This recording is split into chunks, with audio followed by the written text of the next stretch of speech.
हर किसान से हम जियत रही रही न बदना दारू माफिया के तू तो दे देलू नाम। क्या बात है। अकटहरा के रोहन सुनील सागर का सिखैले दुश्मन अपने बड़ुए चिन्ह गईनी हम।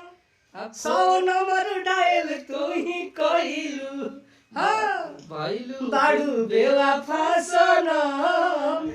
100 नंबर डायल तू ही कइलू। नमस्कार दोस्तों, एक बार फिर से स्वागत है Bikku Bhojpuri news YouTube channel में। आप लोग के बता दें दोस्तों कि हैरान स्टार टुनटुन यादव जी के एक होली गाना बहुत तेज़ी से वायरल हो रहा है दोस्तों, जिस गाना का टाइटल है 100 नंबर जी बाडू बेवफा सनम। 100 नंबर आप लोग सर्च कीजिएगा, गाना आ जाएगा दोस्तों। इनका ऑफिशियल चैनल पे ये गाना को रिलीज किया गया है दोस्तों, और काफ़ी सोशल मीडिया पे वायरल हो रहा है दोस्तों, और बहुत ज़्यादा रील भी बन रहा है।